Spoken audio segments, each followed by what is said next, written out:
Becky from the Montgomery County Norristown Public Library, and today, while I'm recording this, we're expecting a big snowstorm, so I thought it would be more than appropriate to make snowball cookies today.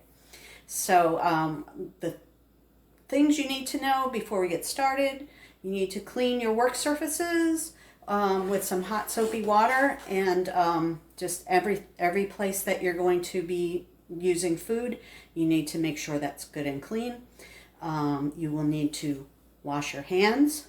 Make sure your hair is tied back out of your face. Make sure you don't have any dangly jewelry or any loose clothing that's going to be falling into the food.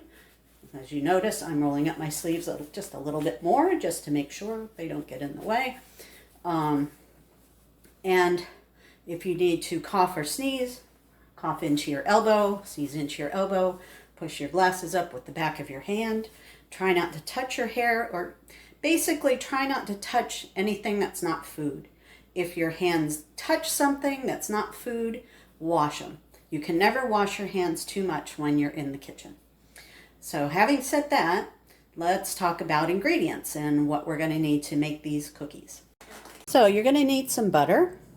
And I suggest you use real butter and not margarine, but if you have to use margarine, use the stick kind. And the recipe calls for unsalted butter, but if you have salted butter in your house, that's fine. You can use that. You just need to cut back on the amount of added salt that you use in the recipe. You're going to need some flour, all-purpose flour. This is unbleached flour, which is the better choice if you have a choice, because they put chemicals in bleached flour to make it white, and anytime you can avoid extra chemicals, do it. You need some confectioner sugar. This is the white powdery sugar, not the regular baking sugar.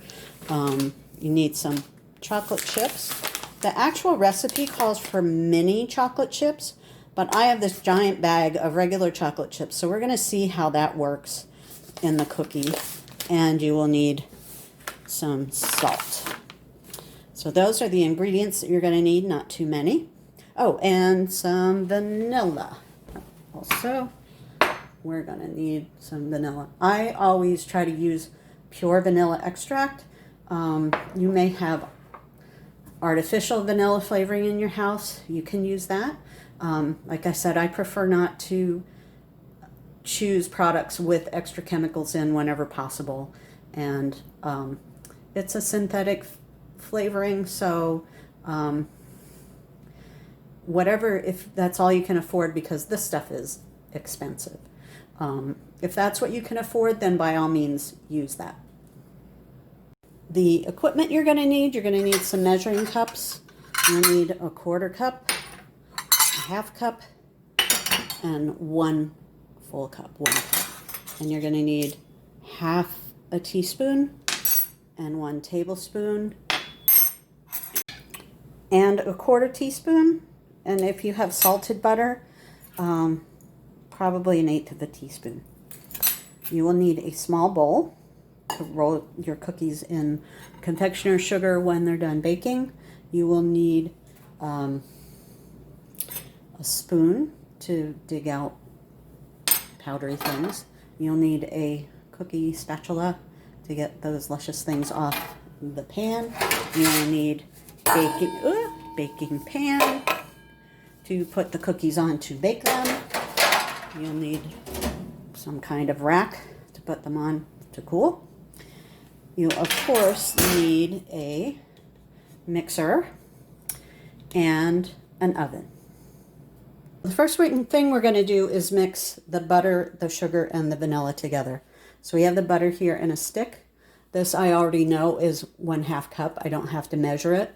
It says so right there. It says 8 tablespoons equals 1/2 cup, and we have 1, 2, 3, 4, 5, 6, 7, 8 tablespoons right there. So you can just put the whole stick right in there.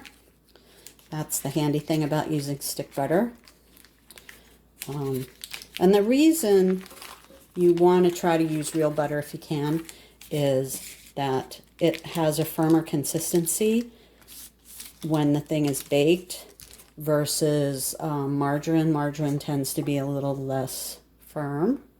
So Try to use real butter in your baking whenever it calls for it. If you have the choice of butter or margarine, and that's what you have, go for the margarine. Okay. So now we need, oh, and I forgot to say that a scraper would be handy to have too. Now we need a 1/4 cup of powdered sugar.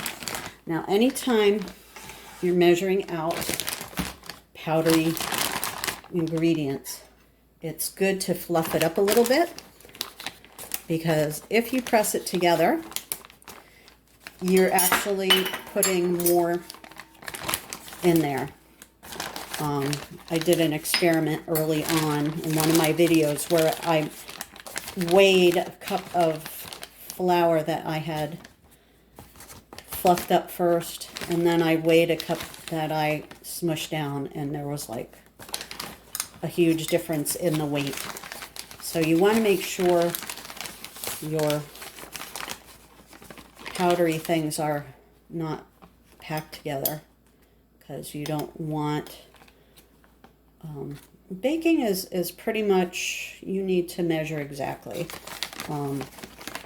because if you have, say, too much flour, your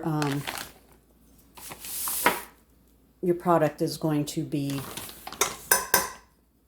dry. If you have too much sugar, of course, it's going to be sweet. Sugar tends to draw moisture, so you might have a more soggy result if you use too much sugar. There's just a lot of chemical reactions going on in your baking products, so you want to make sure you have the right amount of everything. Okay, so we have our sugar in there. We have our not flour, the other stuff, the other white powdery stuff. We have the sugar, the butter, and now we're going to put a 1/2 teaspoon of vanilla in there. So I have my 1/2 teaspoon here. And very gently measure. Whoop, and I spilled a little bit.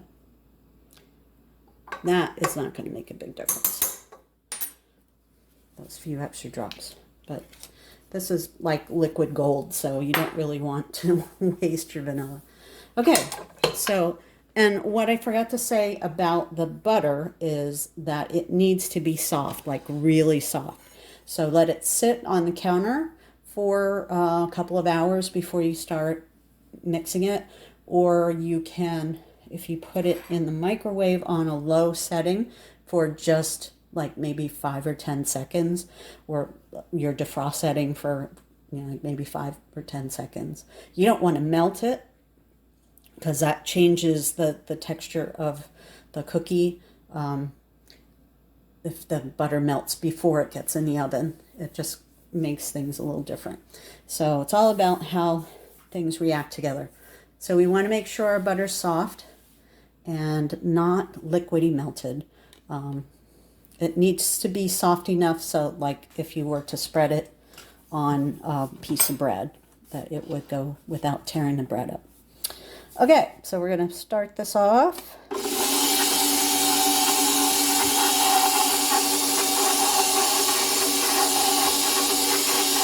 Keep jumping around in there. This is why you need the spatula. I'm just going to clean off your beaters.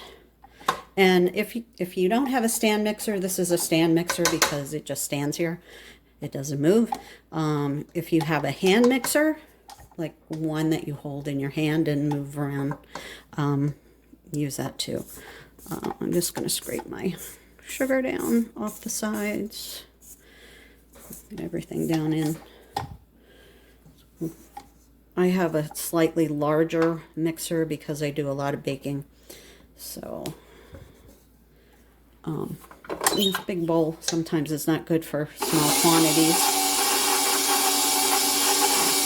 You want to mix this up until everything is well blended. I still have sugar on the bottom there that's not going anywhere. And you want to get it till it's fluffy. So maybe I'll pick this up a little bit. And that's just kind of beating that lump around. Not really doing much. Sometimes this happens. So I'm just trying to get that sugar up from the bottom and get rid of that lump that doesn't want to go away. I cut this recipe in half because I'm running out of ingredients to give you. I will post the full recipe. This recipe is supposed to make 2 dozen cookies. The full recipe that I will post will be 4 dozen.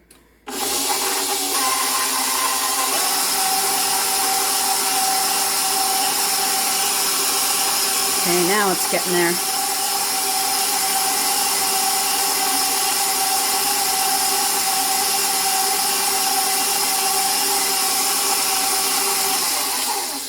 Yeah, I think that's pretty good.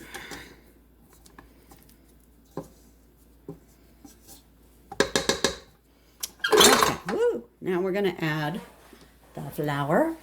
We're going to measure the flour, and again, fluff it up with your spoon so it's not all compacted. And we need 2 cups plus 2 tablespoons.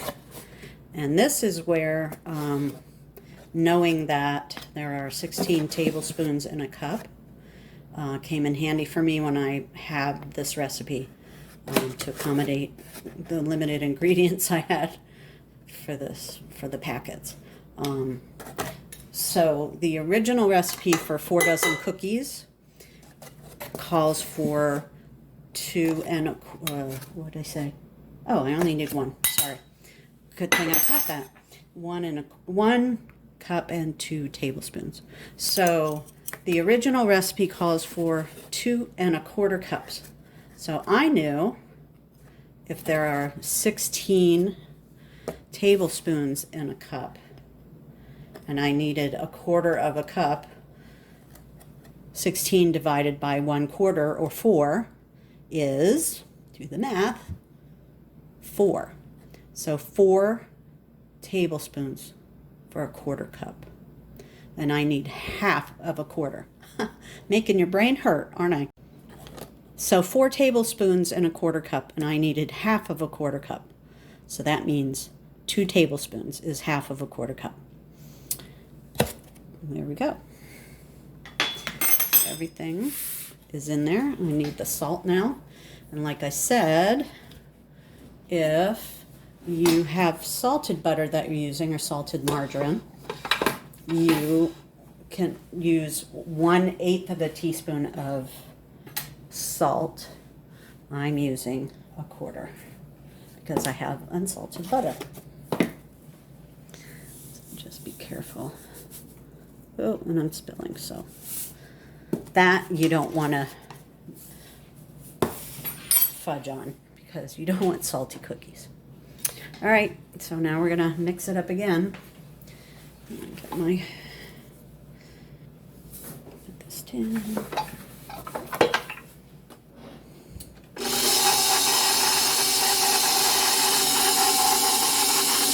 Now this might take a while for it to totally incorporate. This is basically a shortbread recipe. And shortbread is an eggless cookie that's just basically butter, flour, and flavoring. So it's going to take a little while for the flour to incorporate into the butter. You might need to help it along a little bit with the scraping.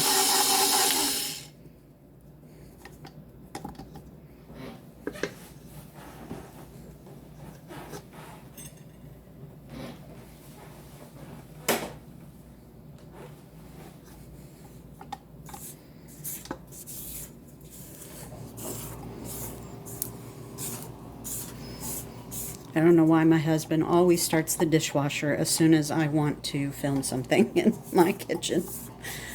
But often you will hear the dishwasher going in the background. Okay. So that, get every little bit that of butter down there that you can.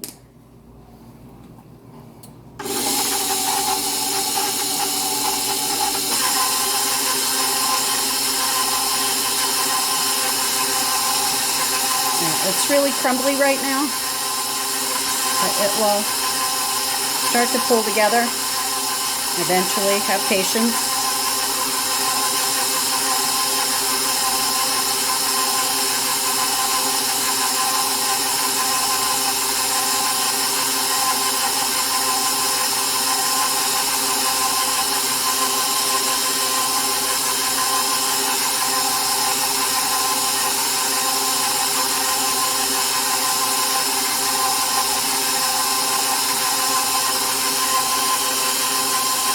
may be tempted to try and put it on a higher speed, but that incorporates air into your dough, and that will change the texture of your product.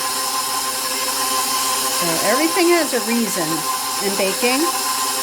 So when you're making baked goods, you should always follow the recipe the way it's written. Sometimes in cooking you can fudge a little bit if you're making, you know, main dishes or vegetables or whatever. You can kind of fudge a little bit. That's not going to make much of a difference, but baking does make a difference. Okay, now you see how it's all coming together? See, it was worth the wait, wasn't it? Well, those cookie dough is becoming doughy. All right. We scrape off our beaters, and there's no egg, so you wouldn't get sick from salmonella if you ate this dough right now, but the flour is not cooked, and the flour could have bacteria in it, believe it or not, because it is raw, and it comes from a field where a lot of farmers use animal manure to fertilize, so E. coli can get into things. So you always want to try to bake your goods before you taste them. Okay, so we have our cookie dough. Smushed together here. I can't believe that's going to make 24 cookies, but we're going to put 1/2 cup of chocolate chips in here. Here we go. And just scoop them out of there. Now, you may only get 1 or 2 chocolate chips in each cookie. So now we're just going to kind of try to work those in. You can try to use your mixer if you want to do this, but it might bog down because it's pretty stiff now with all these chocolate chips. And you could put your hand in there and sort of mush them in there yourself if you want to. I'm just going to kind of whack at this for a little bit. See if we can get those blended in.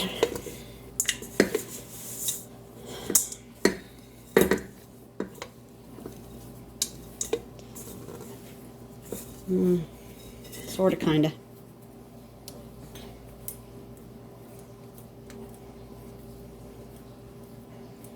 Okay.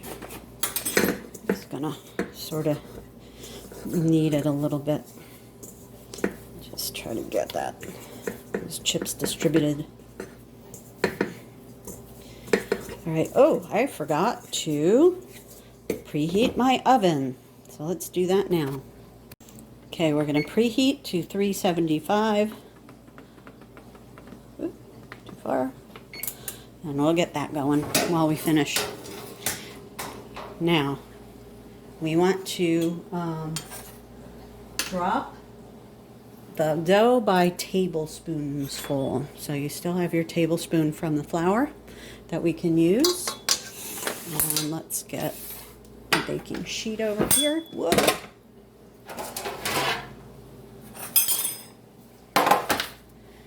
I'm just gonna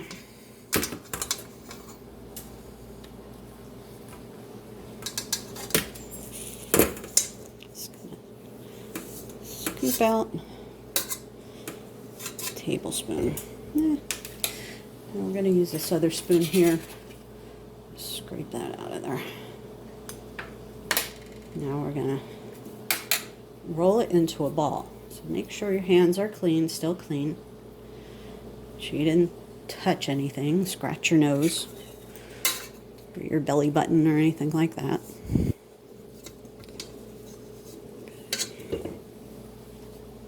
I'm just going to scoop them all out and measure them first, and then I'm going to roll them in balls after I'm done scooping. Just in case I need to. Sometimes when you get to the end of your dough, it's not quite even. You have to add some to use it all up. And so I'm just going to do that just in case I need to end up that way.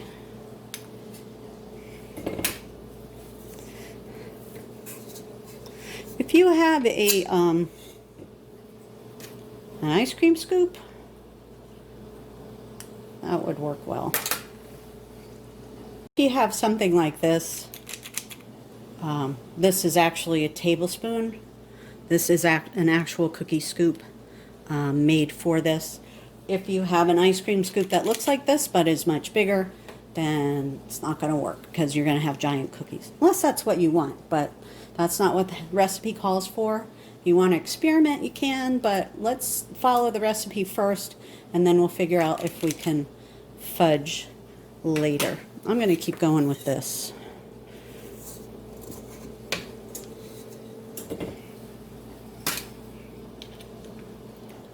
So what we're going to do is we're going to bake these for about 7 to 10 minutes, and till the bottoms are browned. So you always set your timer for the least amount of time. If they give you a range like 7 to 10, always set it for the lower number first, just because everybody's oven heats a little differently, and sometimes your oven might run hot and sometimes it might run cooler. And if you set it for 10 minutes and it only takes 7 minutes to bake, then you got burnt cookies. So we'll set it first for 7 minutes, and then we'll see how they look. And if we have to set it again for another minute or 3, we'll do that. So I don't know, we got almost a dozen here. Might be close. Might not get quite 2 dozen out of this.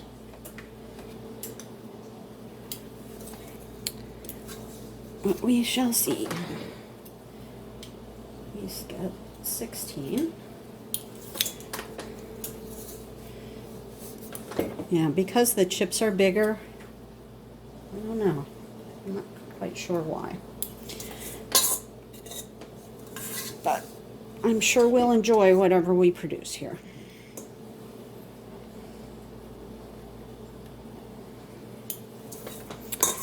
Yeah, almost done. Okay.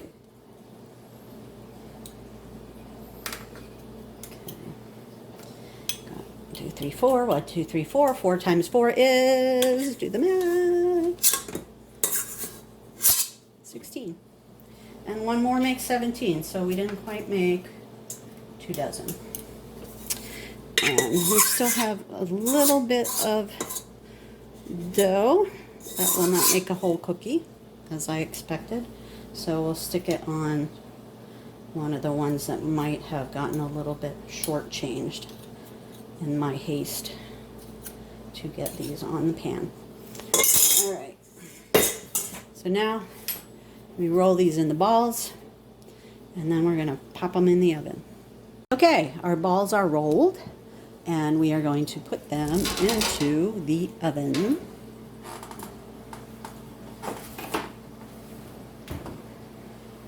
Uh-oh, don't you roll on me. Okay, now we're going to set the timer for 7 minutes, and we'll come back and we'll see what's what. So while we're waiting, we can measure in the powdered sugar, and the recipe doesn't call for any specific amount, but I'm going to err on the side of caution. If you've ever heard your grown-ups use that term, it means to use the least amount. If you're guessing about something, use the least amount of it so that you don't waste it, basically. So I'm just going to use like maybe half a cup, and I noticed that my my sugar's a little lumpy, so I'm going to sift it a little bit. So I have this sieve, and I'm just going to put my powdered sugar in there and send it through there. And I know my beeper is going to go off in about 30 seconds. So you see how nice and smooth it comes out. And you just sort of beat it against your hand. You may have a device that actually, it's like a container with a mesh in the bottom and a little crank handle. That is also a sifter. And you can just put there's our beeper. You can just put the sugar in there and turn the handle and it comes out the bottom. I can finish the rest of this in a bit. I'm just going to dump this in the bowl and see what we have coming out of the oven. Whoever wants to get off of here. Static cling. Okay, that's good enough for right now. Okay, they don't look very done, so we're going to put it in for another couple minutes. So I ended up baking them for the full 10 minutes because they just didn't look very baked, to be honest. And now they look a little brown on the bottom. So we need to let them cool just a little bit, just so that we can handle them, because the next thing we're going to do is put them in the powdered sugar and toss them around a bit. I have a fork that I just threw on the floor, so I have to get a new one to toss those around.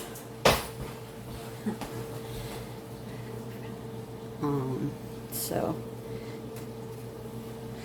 my hands are very heat resistant because I've been doing this forever, since I was your age.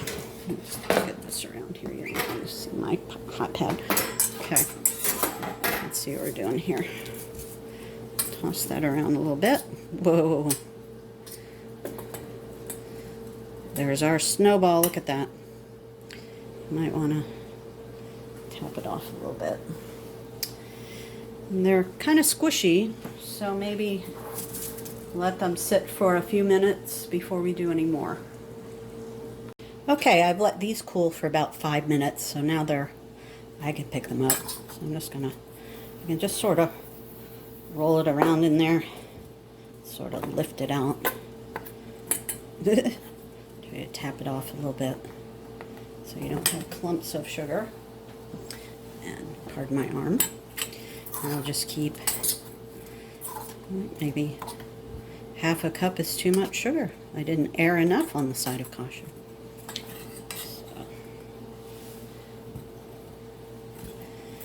So we'll just keep tossing these in the sugar and making sure they're good and coated.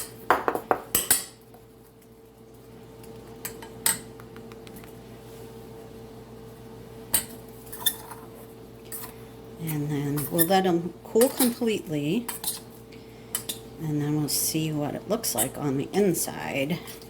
Come here, you.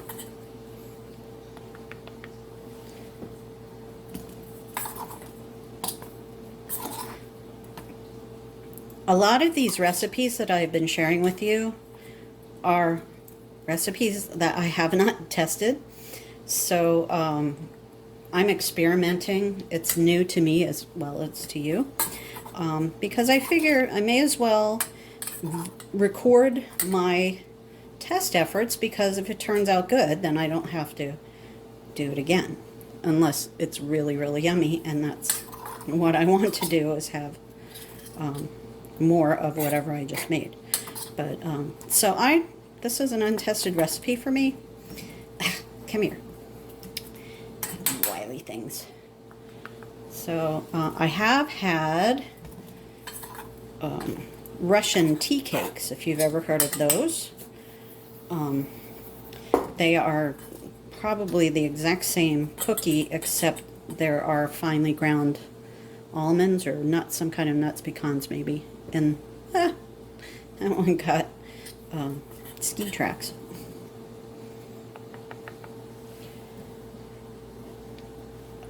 So you may have had something like that. You can substitute the chocolate chips with chopped nuts, I would imagine, and not change the recipe too much. And this is where making the recipe one time as instructed,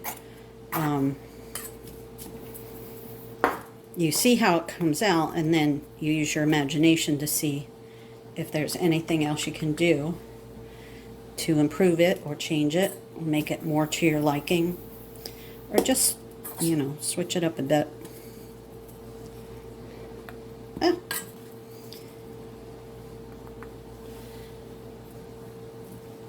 So this, I suppose you could use different flavorings rather than vanilla. You could use, you could use a coconut extract, coconut flavoring, and put maybe flaked coconut in instead of the chocolate chips, or like for half the chocolate chips. You could put a mint flavoring in instead of the vanilla and have a minty chocolate chip cookie. Okay, so now we're going to try and see what they're like. Whoa, they're a little crumbly.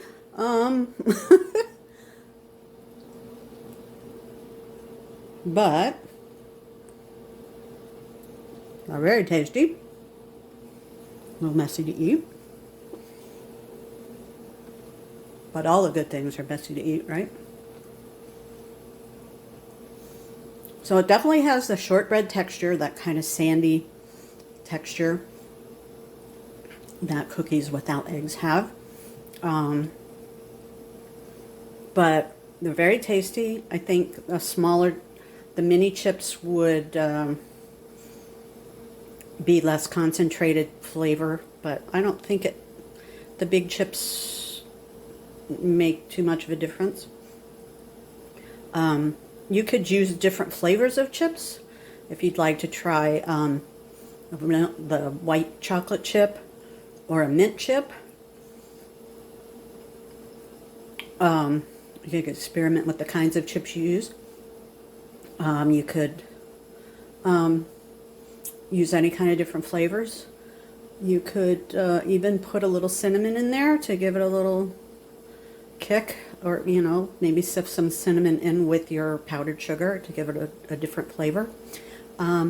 So you can play around with this recipe, but I think it's a keeper, even though I just spread crumbs all over my counter. So enjoy your cookies. Enjoy your holiday. You'll soon have some time off from school to be able to get a little break from sitting in front of a Zoom screen all day. And I hope you enjoy your time. I hope you enjoy your cookies. Please continue to stay safe. Be smart. Keep wearing your mask. Stay home whenever you can. And I'll be back in the new year with some new recipes.